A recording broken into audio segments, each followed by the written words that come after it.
I was just like, being single sucks. The person doesn't make you happy. And how we're loving ourselves before we can look at how we love other people. Preparing for the promise that I don't see. No good thing will he withhold from them who walk uprightly.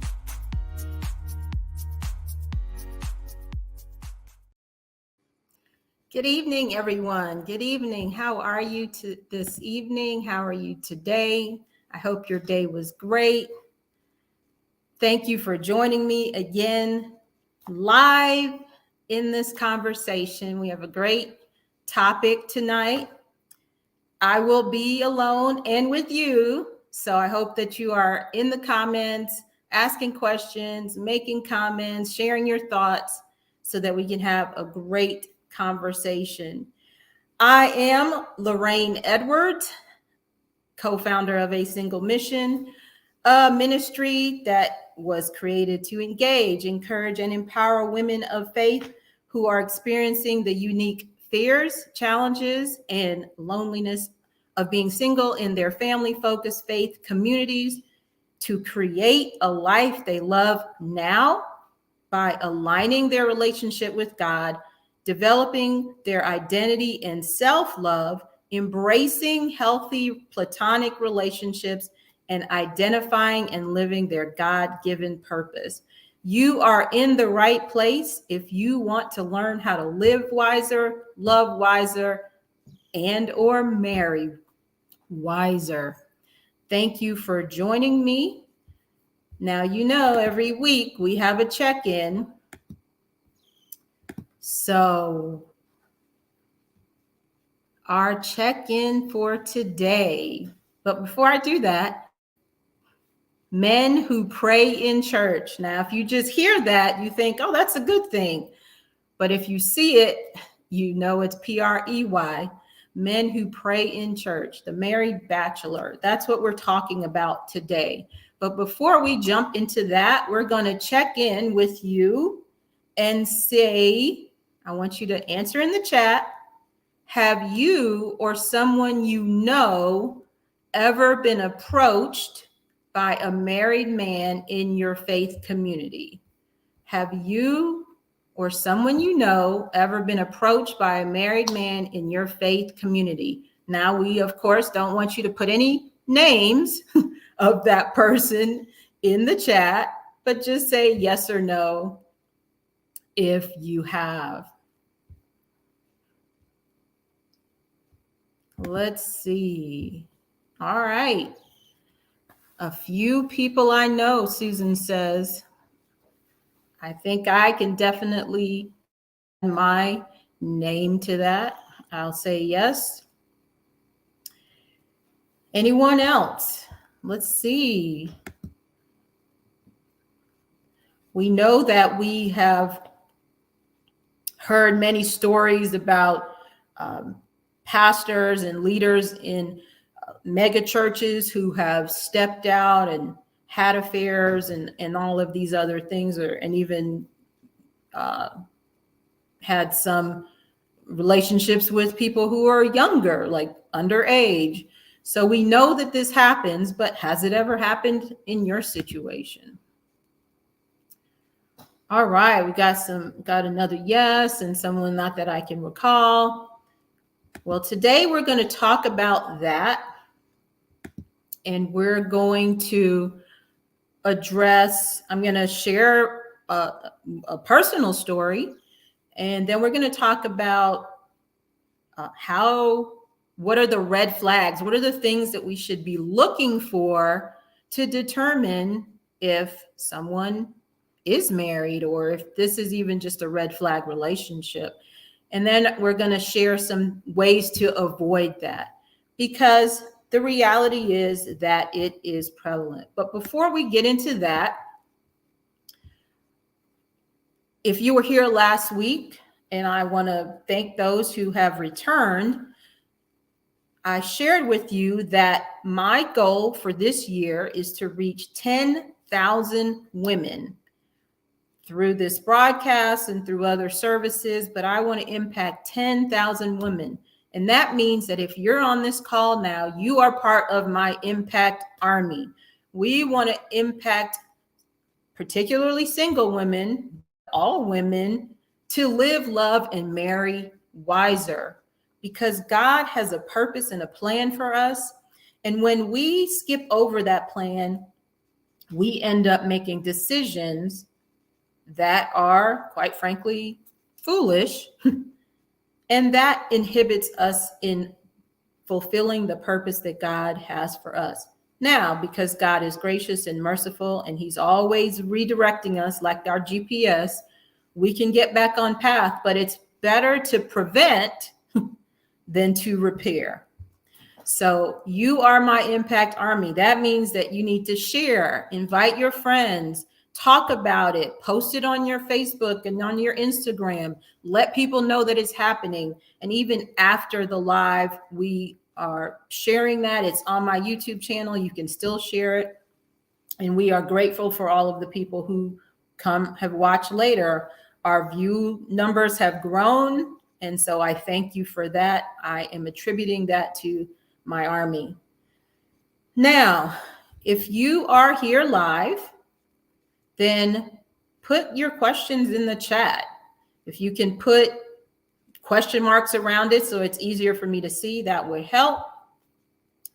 And if you are watching on the replay, you can make comments, and that would be great. I will respond to those comments. Or if you have questions, I will respond to those. So I just want to thank you all again for being here tonight. So if you're just coming in, our topic is men who pray in church. And if you haven't answered the question, have you or someone you know ever been approached by a married man in your faith community? Now, I'm going to just take a few minutes here to share my story. I was a youth leader in a specific city, in a particular state, in a particular country, and that will remain nameless. And I was participating in a large youth event. And so the youth leaders had to go early to kind of set up and get the program in order. And I went and I met one of the other leaders at the event. So I had never seen him before, known him before. I didn't know anything about him. And we kind of hit it off. He was nice and we were just joking around with each other. And, I thought he was cute. I don't know what he thought about me. I can just assume that he thought that. And I was like, oh, he's really nice. We get along well. I mean, I've just met him, so it's not like I'm ready to walk down the aisle, but he was nice. Well, there were other people there who knew him and knew me, and nobody said anything. Over the course of, I think we were there for a week before the weekend event. And over the course of that time, we had obviously spent a lot of time together and gotten to know each other better. And hey, this is all good. Well, I think it was the weekend, or maybe it might even have been another time. I think it was that weekend. Come to find out, he is married. And for those of you who, I've been single my whole life, my whole adult life. I don't count childhood as being single, but my whole adult life, I've been single. But if you've heard the story, you know that we're or if you're single as well and you desire to be married, you are looking. And where else would you look but in church? That's supposedly the best place, and I still believe it is. But it's supposed to be the safe place. It's supposed to be the best place. And it doesn't mean that every person in your church should you marry, but you should at least be able to consider them worthy of to be dated or considered. But so I'm excited. Like, this guy's really nice. We get along really well. He's funny and he has my, sense of humor and all of these things. Well, he's married. And so I find out, but now we have to work together because I'm still a youth leader. He's still a part of the youth team.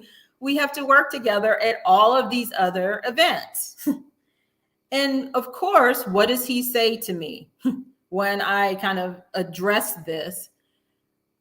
If this has ever happened to you, or if you've ever watched any TV show where a person is cheated or a man is cheated, there are problems in the marriage and we're getting divorced or we're separated. They give you all of these stories. Okay. And so I didn't really buy that because I have watched TV before. I have watched movies before. So this is like, okay, this is the thing that they say. But it doesn't even matter because for me, as long as you're married, it doesn't matter what the state of your marriage is, you're still married. And so I didn't want to have anything to do with that. But remember, as you are communicating with the person, your heart is still trying to respond to them. Your heart is still getting a little bit entangled with that. So time goes on and I'm avoiding him as much as possible, but we still have to work together, not in the same city, but when we're doing larger events, we are still around each other all the time. And this is becoming challenging and I'm getting frustrated with God. Like, why is this person even in my life? Like, why did this have to happen? I wasn't, and thankfully, nothing comes of it from the perspective of a legitimate, like an affair or anything. But the reality is when you are opening yourself up to someone, your heart starts to respond to that. And having to then shut that down or close that off or cut that off becomes very difficult. So we're going to talk about how to do that and some steps and things I've learned that I can share with you. But eventually it got to the point where I had to call him and say, don't ever call me again. Don't ever email me again. Don't text me anymore. I had to completely cut all ties. And thankfully I also was not the youth director anymore because I was moving or I was supposed to be moving, but I was able to cut that completely. And I literally never saw him or interacted with him again until his unfortunate passing. But yeah, that's right. Don't ever contact me again. And it wasn't like continuous, like he wasn't stalking me in a sense, but he was reaching out. And that just kind of tries to reignite. And, the enemy uses that to get us to fall for these things. So as the reason that this came up, and I just want to frame this, is that I was recently, maybe a couple of weeks ago, I was on a call, a conversation with other single men and women. And this was the topic. And a lot of people had similar stories, and other people had stories where they stayed with the person and they ended up marrying the person. And some people had stories where they, as soon as they found out, they cut it off, or someone had a story where other people knew and didn't tell. Now, of course, if you're married, other people in your life know that, but she was in the same church and no one communicated that to her. So we want to talk about some of those things, and you're welcome to comment in the chat if that has ever happened to you. So one of the questions that came up in this conversation that we were having with the singles is, what are the things that you should do in order to know that someone is married and they're approaching you? How do you know? What do you do? How can you avoid this?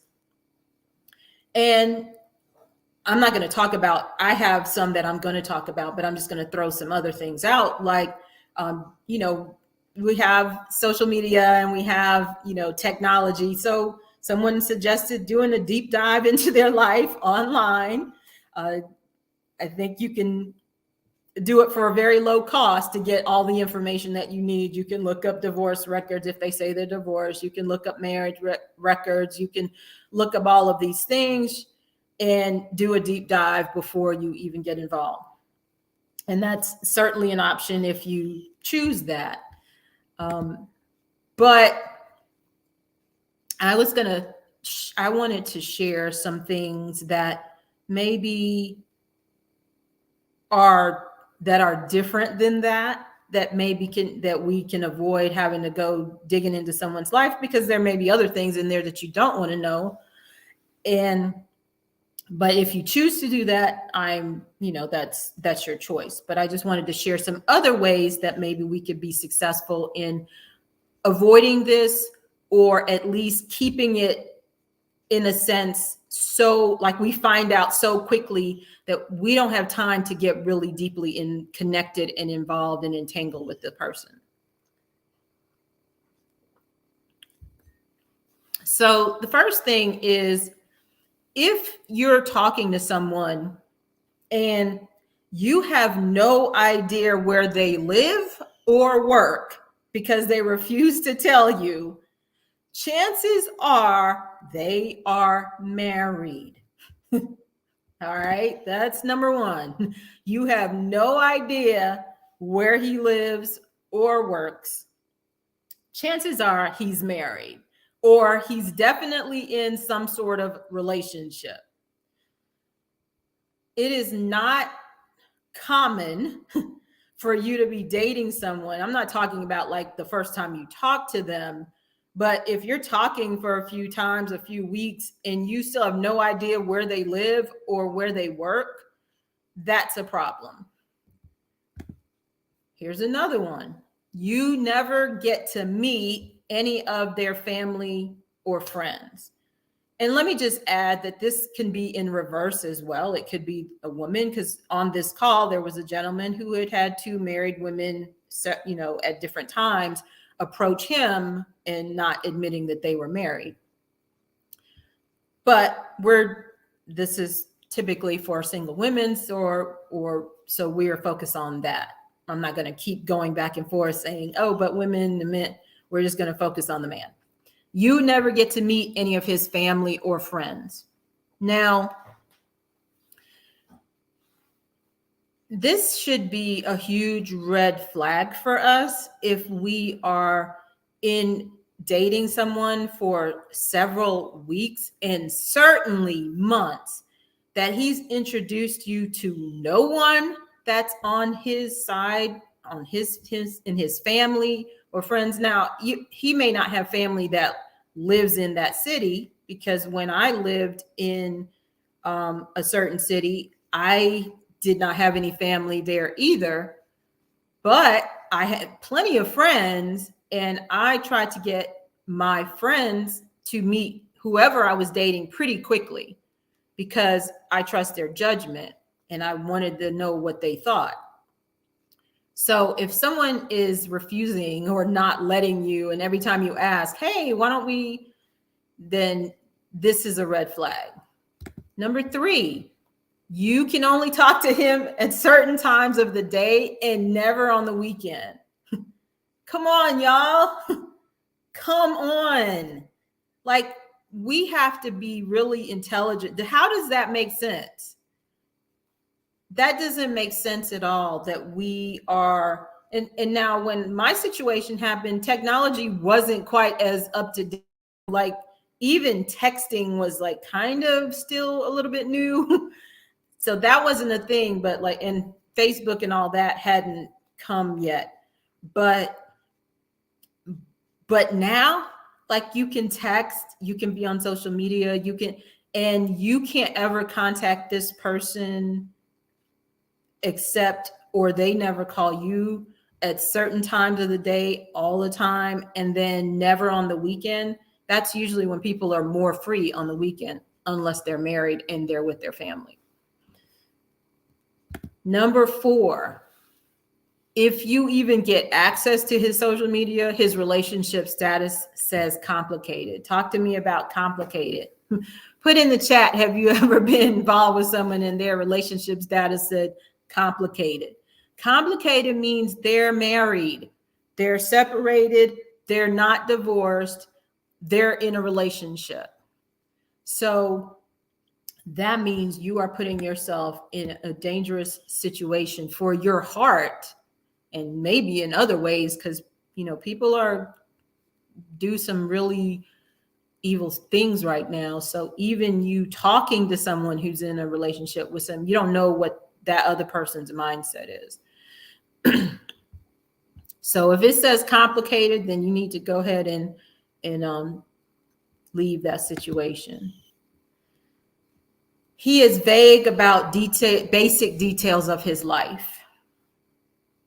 You ask him what he does for a living, or you ask him where he grew up, or you ask him where he works, or you ask him, what he does for fun, like what hobbies does he have, and he doesn't have any defined answer for any of those basic details that almost anybody, a stranger in the street, would tell you. Tell you where they live, but most people will tell you where they work within 5 minutes of you meeting them if you ask that question. So if he is vague about basic details of his life, yeah, he's hiding something, and it's probably a wife. He won't give you his phone number. He won't give you his phone number? Like, this is the most basic of conversational tools. And if he won't give you his number, it's because he doesn't want his wife to see your number. He's going to call you probably from a burner phone, and he's married. He never wants to go out with you. He just wants to stay at your house and hang out and probably do other stuff that we shouldn't be doing either. So he doesn't take you out on a date. He doesn't take you out in public. He doesn't take you to restaurants. He doesn't take you to the movie. He only wants to stay inside and hang out with you, and you do everything at your house. Talk to me if you resonate with any of those. Yes, the danger zone. Yeah. And my perspective is that if you're separated, you're married. The only time you're not married is when you're not married. And if you're engaged, you're married. Remember Joseph and Mary? She was betrothed. They were pretty much married. I'm looking at it like that. If you're engaged, you shouldn't be trying to talk to somebody else, or you should end that relationship. But if you're married, you're separated, you're getting divorced, the divorce is almost final, all of that means married to me. So you are in the danger zone for real. And we also need to, as Christians and followers of Christ, we believe that there are only certain reasons that you can even be divorced that then allows me to be dating and you. So we need to be investigating that as well. But we haven't even gotten there yet. So that's another discussion for another day. So I'm just going to run through. You have no idea where he lives. You never get to meet him, his family. You can only talk to him at certain times or days. His relationship status is complicated. He is vague about basic details of his life. He won't give you his number. He never wants to go out with you. Run. So avoid these predators. And that's what I'm definitely calling them, predators. Number one, get accountable. So one of the things that bothered me a lot when we had this discussion in that group that I was in a couple of weeks ago is how one of the ladies expressed the fact, and this is probably true of everybody because they're in the same church, that people knew he was married. Now, maybe his wife wasn't coming to church, obviously, but maybe he was separated, at least one of them. But other people in the church, and more than that, other women in the church knew he was married and no one told her. This breaks my heart. This breaks my heart because we're supposed to be looking out for each other. We're supposed to be taking care of each other. We're supposed to have each other's back. And too often women look at each other as competition, and we don't have their back. We don't have each other's back. And that just made me really sad that so many people would, see this situation happening and not tell her. And I understand that sometimes when you tell people things for their own good, they don't take it well. But for me, it doesn't matter. Like there's some things that just need to be communicated. And however that person, then you leave it in their hands to deal with it. And you know that you've done the right thing. Yes. And we are our sister's keeper. I don't know. Kayla, I think that's how, but that's what she said, that no one told her. Now, she knew before she married him, but it was a long time and she was already entangled. And so she made a different decision. She was open to admitting that. But it's not that she never found out. It's that when it started and was happening, no one told her. So we need to be accountable. And even if you don't have a huge group of people in your church or women in your church that you can rely on, nurture at least one or two relationships of women, particularly married women, who will tell you the truth, even if you don't like the truth. Now, what you do with that is on you. But if you're accepting that you're going to be accountable with them and they're going to be accountable to you, then you need to listen to their counsel. That's the point of being accountable and having an accountability partner. The second thing is don't commit your heart before you have answers and evidence. And I believe Kayla had said something, look deep before you leap. Exactly. That a date is the place where you get data. You're collecting data about the person. You're not committing your heart to the person until all of the data that you've collected matches up with what God says and makes sense with what they're saying. But so many times we, have some good chemistry or we have a good conversation and we're already like jumping in with both feet. And this is something that I learned. We can bring those thoughts into captivity. We can bring our heart into captivity, and we can refuse to commit our heart before we have the answers and the evidence that we need to go forward. Then we need to figure out what void he is feeling in us and fill it elsewhere. Now, I appreciate, as I am a single woman, that we get lonely and we desire a partner, and all that's true. But here's the turning point is when you find out that he's married and you stay in that situation.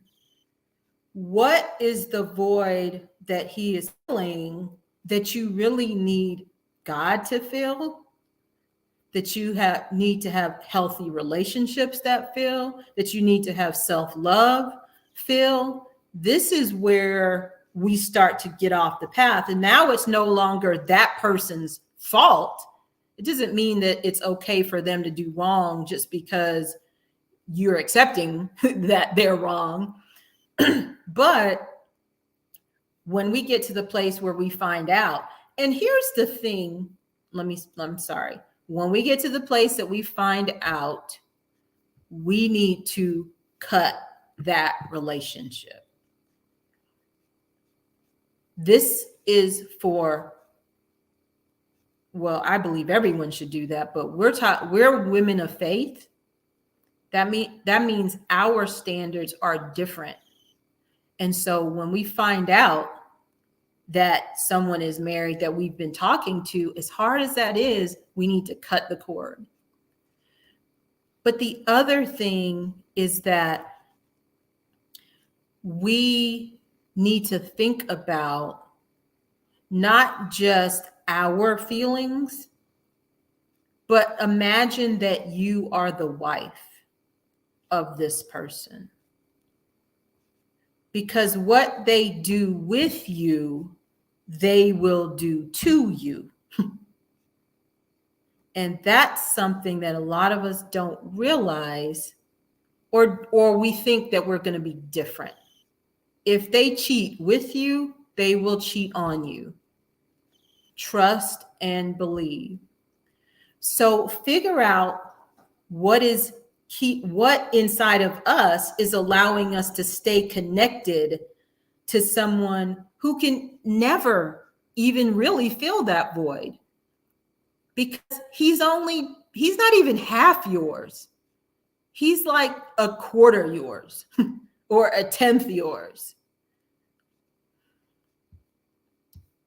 Let's see. The next thing is, don't spend time alone with him. You are putting yourself in dangerous territory when you spend time alone with this person. And we are human.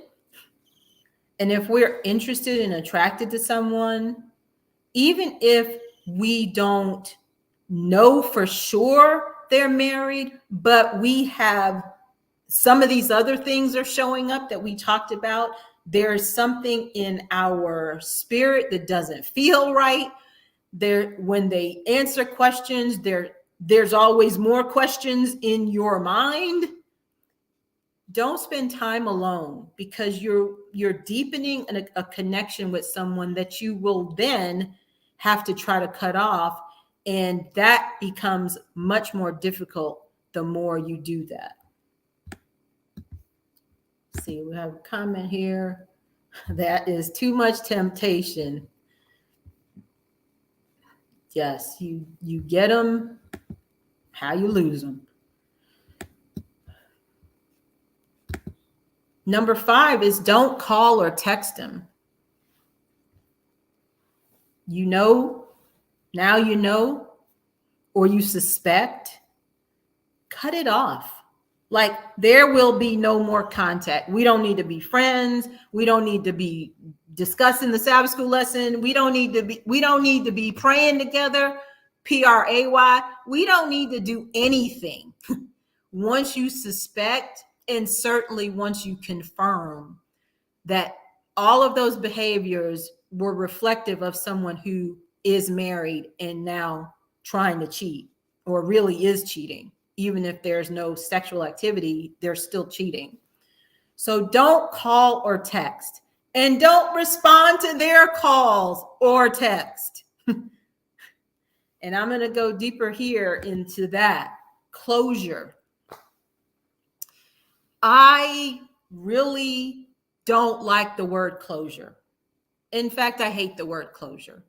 There is no such thing as closure. It's a word, but it's a made up word that really means I'm going to keep doing what I want to do until God shuts the door so hard in my face and get through it anymore. That's what closure means. Because when it's closed, you decide it's closed. When it's time to end, you close it. I saw this quote on Instagram. It says, or somewhere, you don't get closure, you decide it's closed. And that's what I had to do. I had to decide it was closed, and literally never heard from this person again because I shut the door. We wait for someone else to shut the door, and they don't want to shut the door because they're a cheater. They opened the door in the first place. They don't want to shut the door. And so you keep it a peek open so you can just kind of see what they're doing. And it may not be wide open, but you sneak and you call and you text and, oh, he texts me. So when the telemarketers call me and text me, I don't respond to them. So you can do the same with this person that needs to be cut off. There's no such thing as closure. Just shut it down. Thank you. Thank you, Susan. And finally, and this is only finally because it's the most important, and we remember the beginning and the end more than the middle, ask God. One comment that I made in that conversation is that God, I think it's Isaiah 44, where God says, you will hear a voice behind you saying, this is the way, walk ye in it. The Holy Spirit is there to help us do right in every situation, in any circumstance, no matter what the case.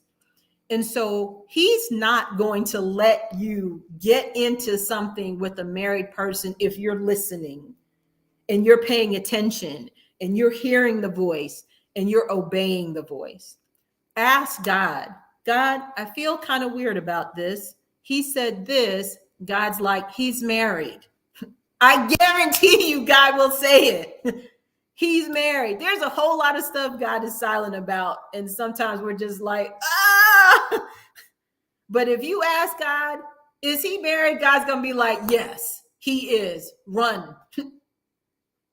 So ask God before you turn your heart over to someone who does not deserve it.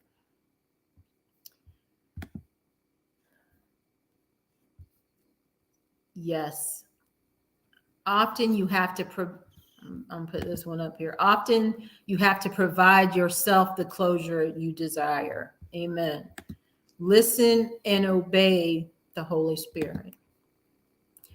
So there will always be sin, and sin will look like many things, but it will look like men in the church who prey on single women in the church.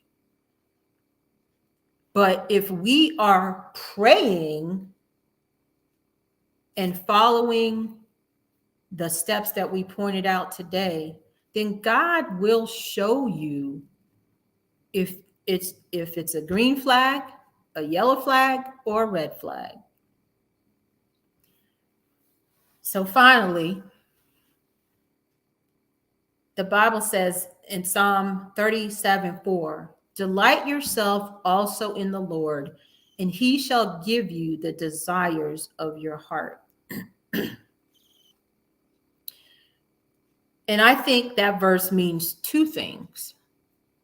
I think it means that he will tell your heart what to desire, and then he will give you those desires. So as we're delighting ourselves in the Lord, he will say, don't desire him because he's not right. He's wrong for you, or he's married. He belongs to someone else. Don't desire this because this person is not serving me. Desire that. desire that person or that job or that purpose or that desire. He will tell us, he will give us a heart that desires the things that he can then give to us. In my business, I have a course. It's called Love Wizerr. And we talk about red flags, not just talking about married people, but married men, but just how do we identify those things, the red, the yellow, the green, and determine what is the kind of person that I really want.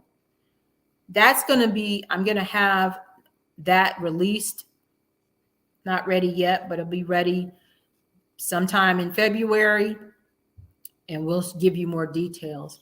But this is something that I see so many women, and we've all fallen prey, but God has helped me to listen better, to having those red flags and flashing lights going off, and we just la, la, la, la, la, la, la, la, la, and we just go on our way. God will always point us in the direction that we need to go. And so I will give you more details about that course when it's ready. It'll be ready in about 2 or 3 weeks. But if you want to sign up, if you've struggled in this area, there's no criticism, but we can always learn to do things better and be more precise. And so that way we can get off that roller coaster of heartbreak after heartbreak after heartbreak, and we can find the healthy relationship that God intends for us. So thank you all for joining. Now I want to tell you, next week is Valentine's Day, and you're just like, boo, we're single. We don't want to talk about Valentine's Day.